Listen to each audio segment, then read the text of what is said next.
जय जय श्री राधे, जय जय श्री राधे, जय जय श्री राधे। भक्ति भक्ति भगवंत गुरु चतुर्नाम वपुएक, इनके पद बंधन किए नाशे विघ्न। श्याम प्यारी कुंज बिहारी, जय जय श्री हरिदास दुलारी। श्याम प्यारी कुंज बिहारी, जय जय श्री हरिदास दुलारी। आज के सत्संग में श्री परीक्षित जी का चरित्र वर्णन करेंगे। प्रियादास जी कहते हैं, श्रवण रसिक कहूँ सुने ना परीक्षित से, पानहु करत लागी कोट गुणी प्यास है। मुनि मन माज क्यों आवत न ध्यावत हूँ, वही गर्भ मध्य देख आयो रूप राश है। कही सुखदेव जूसो ते मेरी लिए जान, प्राण लागे कथा नहीं तक्षक को त्रास है। कीजिए परीक्षा और आनी मत सानिया हो, बानी बिरबानी जहाँ जीवन निराश है।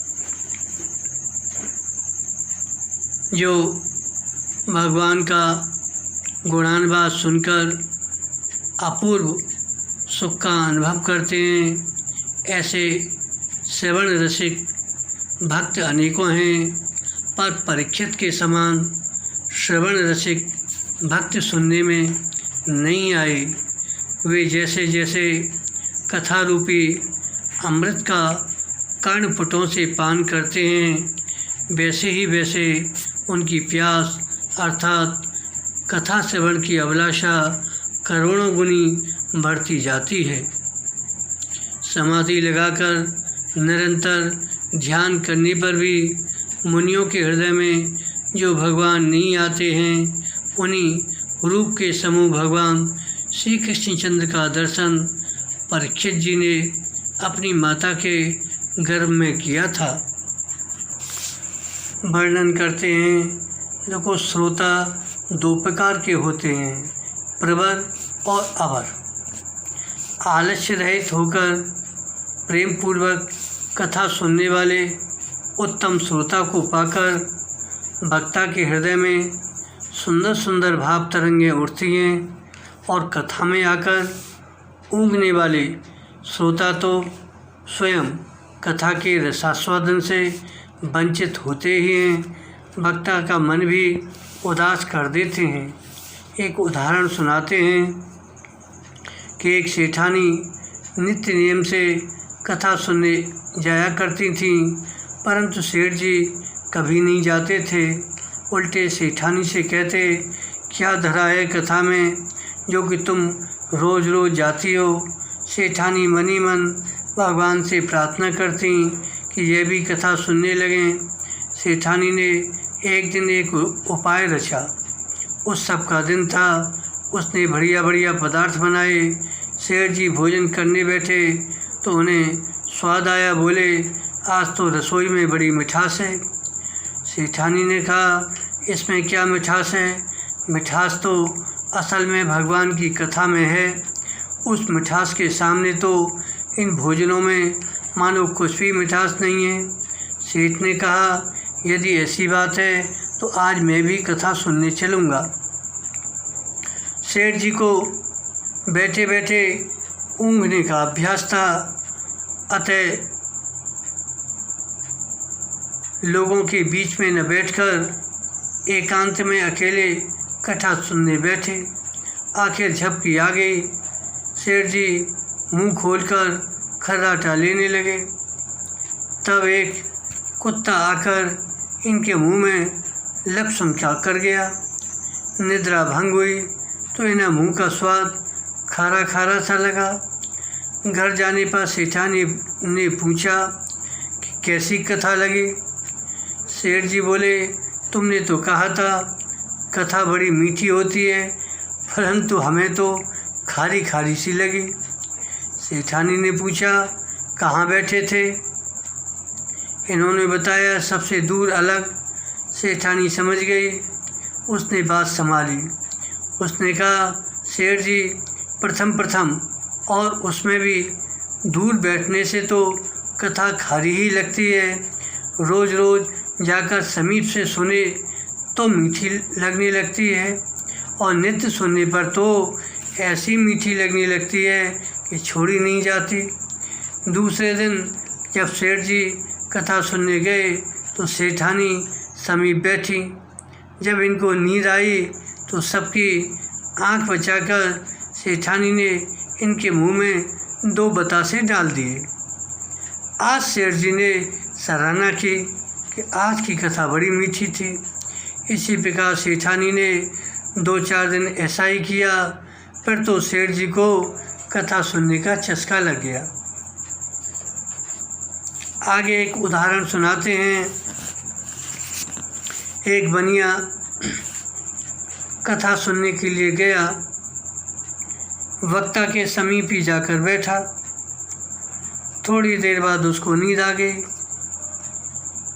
उसी में ठाली ठाली कहकर लठिया चलाया, सो वक्ता महोदय के सिर में जा लगी। कथा में विघ्न हो गया। लोगों ने पूछा, तुमने ये क्या किया? उसने बहुत ही संकुचित होकर कहा, पंचो, हमारी परचून की दुकान है, सो एक गाय रोज़ चावल दाल के बोरे में मुंह मार जाती है। मुझे नींद में ऐसा लगा कि मैं दुकान पर बैठा हूँ, गैया आई है, मैं उसे भगाने लगा। लोग हंस गए। बोले, प्रथम तो कथा में आकर सो नहीं। यदि सोने का अभ्यास सिद्ध ही हो गया है तो समीप मत बैठो। यदि समीप भी बैठना है तो लठिया संग मत लाया करो। कथा में सोना ठीक नहीं है। एक और उदाहरण सुनाते हैं। एक बनक्का, इसको भी कथा में बैठे बैठे ऊँघने का अभ्यास था और बैठता वक्ता के समीप ही। लोग समझा बुझा कर हार गए, परंतु इसने न तो सोना छोड़ा, न समीप बैठना छोड़ा, न कथा में आना छोड़ा। एक दिन कथा में जाने का समय हो गया था। उसी समय कपड़े का एक ग्राहक आ गया। वह 1 रुपये का 10 गज मांगता था। ये 9 गज देता था। सौदा पटा नहीं। ये लड़के को दुकान पर बैठाकर चला आया। मन में सौदे की लगी रही। कथा में बैठते ही नींद आ गई। स्वप्न में लेन देन प्रारंभ हुआ। इतने में इसने ग्राहक से कहा, न तेरे 10 गज, न मेरे 9 गज, 9.5 गज का ले लो। बात तय हो गई। श्री व्यास जी को किसी सेवक ने नया दुपट्टा दिया था। उसका कोर झूल रहा था। उस बनिए ने ग्राहक को देने के लिए हाथ बढ़ाया तो व्यास जी का दुपट्टा हाथ लगा, उसी को फाड़ दिया।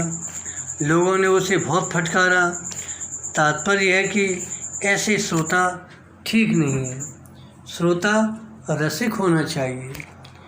तो श्री परीक्षित जी परम रसिक श्रोता हैं। आगे वर्णन करते हैं। भगवान श्री कृष्ण ने अजातशत्रु महाराज युधिष्ठिर को उनका वह राज्य जो धूर्तों ने छल से छीन लिया था वापस दिलाया, तथा द्रौपदी के केशों का स्पर्श करने से जिनकी आयु क्षीण हो गई थी उन दुष्ट राजाओं का वध कराया। साथ ही युधिष्ठिर द्वारा उत्तम सामग्रियों से तथा वेद मंत्र दृष्टा ब्राह्मण पुरोहितों से 3 अश्वमेध यज्ञ कराए। इस प्रकार युधिष्ठिर के पवित्र यश को 100 यज्ञ करने वाले इंद्र के यश की तरह सब ओर फैलाकर भगवान श्री कृष्ण ने वहाँ से जाने का विचार किया। फिर तो पांडवों से विदा ली। श्री व्यास जी आदि ब्रह्मर्षियों की वंदना कर तथा उनके द्वारा अत्यंत सम्मानित होकर सात्विकी और उद्धव के साथ द्वारका का जाने के लिए रथ पर सवार हुए। उसी समय उन्होंने देखा अर्जुन कुमार अभिमन्यु की पत्नी उत्तरा भय से विह्वल होकर दौड़ी चली आ रही है। श्री कृष्ण के समीप आकर उत्तरा बोली, देवाधिदेव जगदीश्वर, आप मेरी रक्षा कीजिए। प्रभु, आप महायोगी हैं, सर्वशक्तिमान हैं। यह प्रलय की अग्नि के समान दहकता हुआ लोहे का बाण मेरी ओर दौड़ा आ रहा है। स्वामिन, यह मुझे भले ही जला डाले, परंतु मेरे गर्भ को नष्ट न करे, ऐसी कृपा कीजिए। भक्तवत्सल भगवान श्री कृष्ण जान गए कि द्रोणपुत्र अश्वत्थामा ने पांडवों के वंश को निर्वीज करने के लिए ब्रह्मास्त्र का प्रयोग किया है। उसने 5 बाण पांडवों पर भी चलाए थे। भक्त दुख खातर प्रभु ने अपने अनन्य प्रेमियों पर बड़ी ही विपत्ति आई जानकर अपने महान अस्त्र सुदर्शन चक्र से तो पांडवों की रक्षा की और स्वयं अंगुष्ठ प्रमाण शरीर धारण कर महायोगेश्वर श्री कृष्ण गदा लेकर उत्तरा के गर्भ में प्रविष्ट हो गए। श्री प्रियादास जी कहते हैं, वही गर्भ मध्य देख आयो रूपराश है। गर्भस्थ शिशु परीक्षित ने देखा, उसकी आंखों के सामने सहसा एक ज्योतिर्मय पुरुष प्रकट हो गया है। यह देखने में अंगूठे भर का है, परंतु उसका स्वरूप बहुत ही निर्मल है। अत्यंत सुंदर श्याम शरीर है, विद्युत वर्ण पीताम्बर धारण किए हुए हैं, सिर पर स्वर्ण मुकुट झिलमिला रहा है। बड़ी ही सुंदर लंबी लंबी 4 भुजाएं हैं। कानों में तपाए हुए स्वर्ण के सुंदर कुंडल हैं। आँखों में लालिमा है। हाथ में लूके के समान प्रज्वलित गदा लेकर उसे बार बार घुमाते जा रहे हैं और स्वयं शिशु के चारों ओर घूम रहे हैं। जैसे सूर्य अपनी किरणों से कोहरों को भगा देते हैं, वैसे ही श्री कृष्ण ने अपनी तेजोमयी गदा के द्वारा ब्रह्मास्त्र के तेज को शांत कर दिया। भला भगवान के अमित तेज के समक्ष ब्रह्मास्त्र का अस्तित्व क्या है। इस प्रकार श्री कृष्ण ने परीक्षित की रक्षा की। शुभ समय में परम भागवत परीक्षित का जन्म हुआ। महाराज युधिष्ठिर ने ब्राह्मणों से मंगल वाचन एवं जात कर्म संस्कार करवाए तथा दान मान आदि से ब्राह्मणों को परम संतुष्ट किया। श्री युधिष्ठिर जी के जिज्ञासा करने पर ब्राह्मणों ने बालक का भविष्य कथन किया। ब्राह्मणों ने कहा, भगवान ने इस बालक के प्राण बचाए हैं, अतः इसका नाम विष्णुरात होगा। निस्संदेह यह बालक संसार में बड़ा यशस्वी होगा तथा यह होगा भगवान का परम भक्त। यह मनुपुत्र इक्ष्वाकु के समान प्रजापालक, भगवान श्री राम के समान ब्रह्मण्य और सत्य प्रतिज्ञ, शिवी के समान दाता और शरणागत वत्सल होगा। दुष्यंत पुत्र भरत के समान यज्ञ करने वाला, अर्जुन के समान धनुर्धर, अग्नि के समान दुर्धर्ष, समुद्र के समान दुस्तर, सिंह के समान पराक्रमी, हिमाचल के समान आश्रयार्ह, पृथ्वी के समान तितिक्षु एवं माता पिता के समान सहनशील होगा। इसमें ब्रह्मा के समान समता, शिव के समान कृपालता होगी, विष्णु के समान प्राणी मात्र का पालन करने वाला होगा, रंतदेव के समान उदार, ययाति के समान धार्मिक और बलि के समान धैर्यवान, प्रहलाद के समान भगवाननिष्ठ होगा। मर्यादा का उल्लंघन करने वालों को यह दंड देगा। यह पृथ्वी माता और धर्म की रक्षा के लिए कलयुग का भी दमन करेगा। ब्राह्मण कुमार के शाप से तक्षक के द्वारा अपनी मृत्यु सुनकर यह समस्त आसक्तियों को छोड़कर भगवान के चरणों की शरण लेगा। श्री सुखदेव जी के द्वारा आत्मज्ञान प्राप्त करके गंगा जी के किनारे शरीर छोड़कर निश्चय ही अभय पद प्राप्त करेगा। वर्णन आता है, बालक विष्णुरात गर्भ में जिस पुरुष का दर्शन पा चुका था उसका स्मरण करता हुआ लोगों में उसी की परीक्षा करता रहता था। देखें इसमें से कौन सा वह है। किसी को पीत वस्त्र धारण किए हुए देखता तो वह घुटुअन चलकर उसके पास जाता, धोती का छोर पकड़ लेता, बड़ी उत्सुकता से ऊपर देखता, परंतु यह देखकर यह तो वह पुरुष नहीं है, फिर उसे छोड़कर आकर दादा युधिष्ठिर की गोद में बैठ जाता। इसी से आगे चलकर इस बालक का परीक्षित नाम प्रसिद्ध हुआ। भगवान के सुधाम गमन वृत्तांत को सुनकर निश्चलमति श्री युधिष्ठिर ने स्वर्गारोहण का विचार किया। अतः सब प्रकार से सुयोग्य पौत्र परीक्षित को सार्वभौम सम्राट पद पर प्रतिष्ठित कर उन्मत्त का सा रूप बनाकर उत्तर दिशा की ओर प्रस्थान किया। छोटे भाइयों एवं द्रौपदी ने भी महाराज युधिष्ठिर का अनुसरण किया और भगवान श्री कृष्ण के चरण कमलों का चिंतन करते हुए सभी परम पद को प्राप्त हो गए।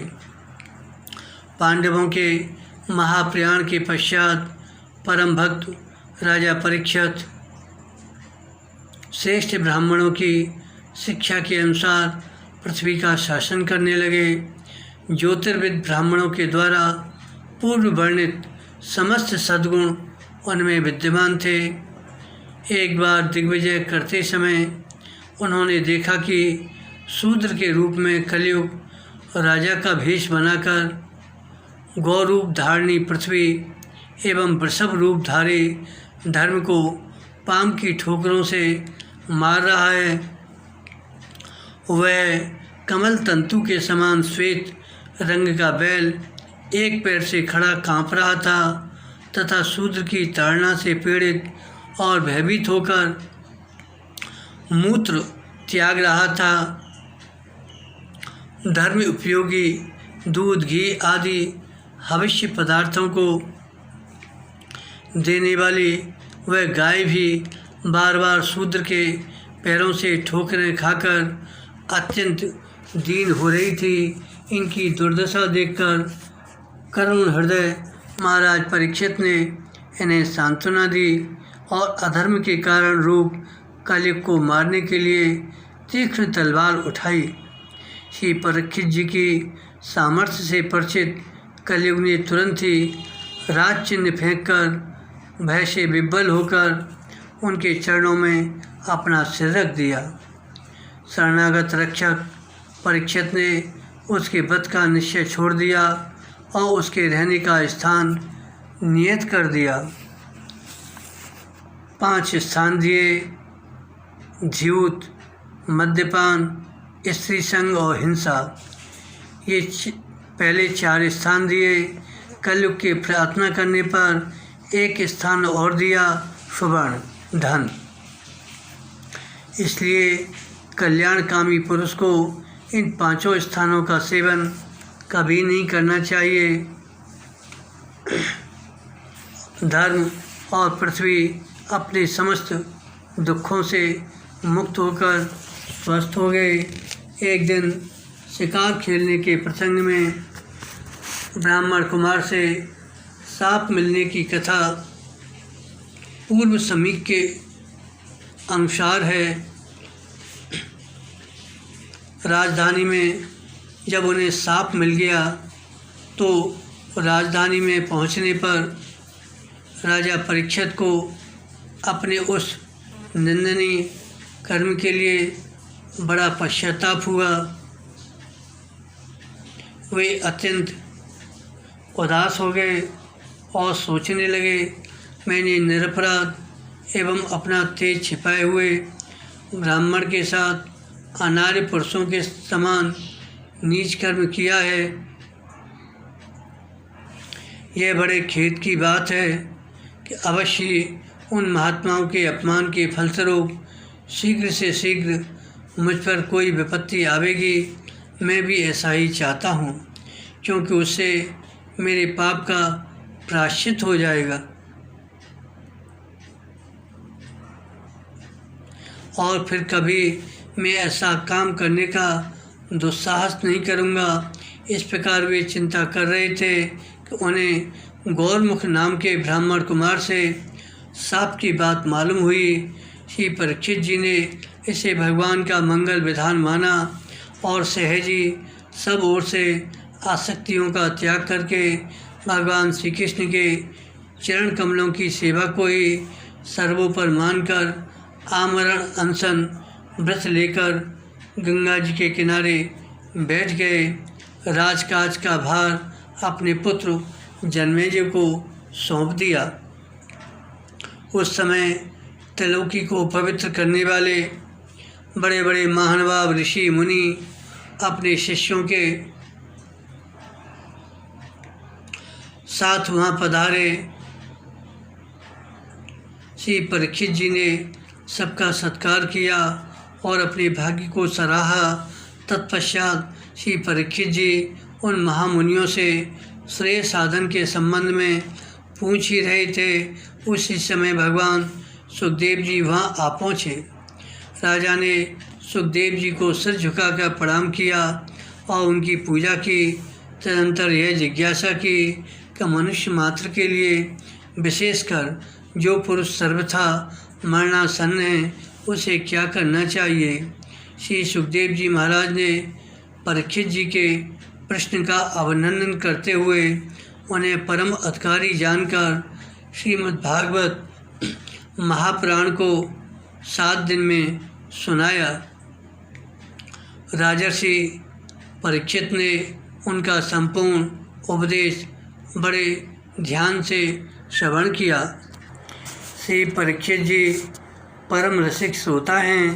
5 दिन तक एक आसन से बैठे हुए अखंड आहर्निश कथा श्रवण में निमग्न चित्त परीक्षित जी से 6ठे दिन श्री सुखदेव जी ने पूछा, राजन, क्या आपको भूख नहीं लगती, प्यास नहीं लगती? निरंतर बैठे रहने पर भी श्रम का अनुभव नहीं होता? अरे ये बाधाएं तो बड़े बड़े योगियों को भी बाधित करती रहती हैं। इसकी निवृत्ति के लिए कितने कितने अन्न खा डाले, जल भी पी डाले, परंतु यह ज्यों की त्यों बनी रही।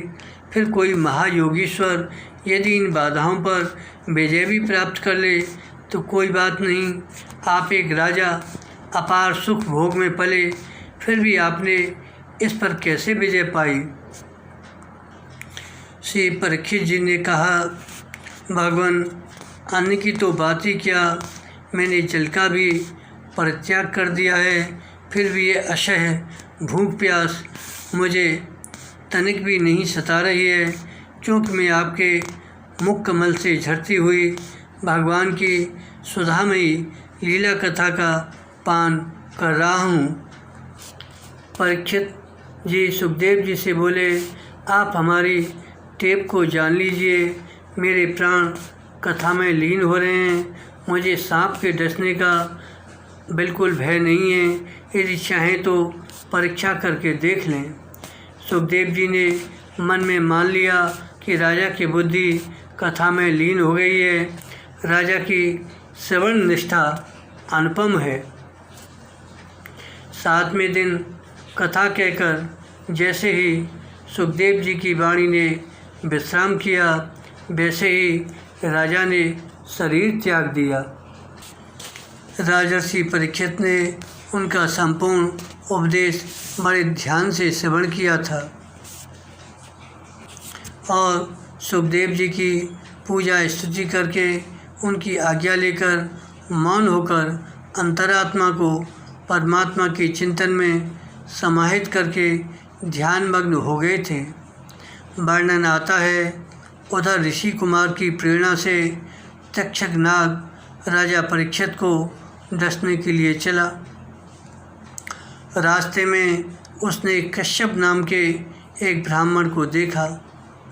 कश्यप सर्व विष की चिकित्सा करने में बड़े निपुण थे।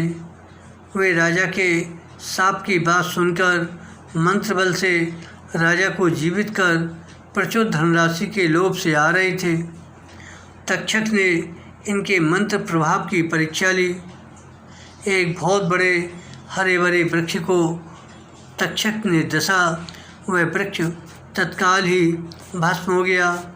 परंतु बाहर एक कश्यप मंत्र की शक्ति से इन्होंने पुनः भस्म को वृक्ष रूप में परिणित कर दिया। तक्षक डर गया और ब्राह्मण को बहुत बहुत धन देकर वापस कर दिया। बहुत से नागों को उसने ब्राह्मण का रूप धरकर राजा के पास जाने को प्रेरित किया और स्वयं अत्यंत छोटा सा रूप धरकर एक फल में प्रवेश करके गया।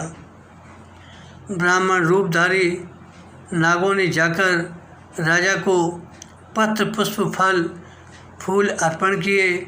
उन्हीं फल फूलों के साथ तक्षक नाग राजा परीक्षित के पास पहुंचकर स्वस्वरूप में प्रकट होकर उन्हें डस लिया और आकाश मार्ग से अमरावती को चला गया।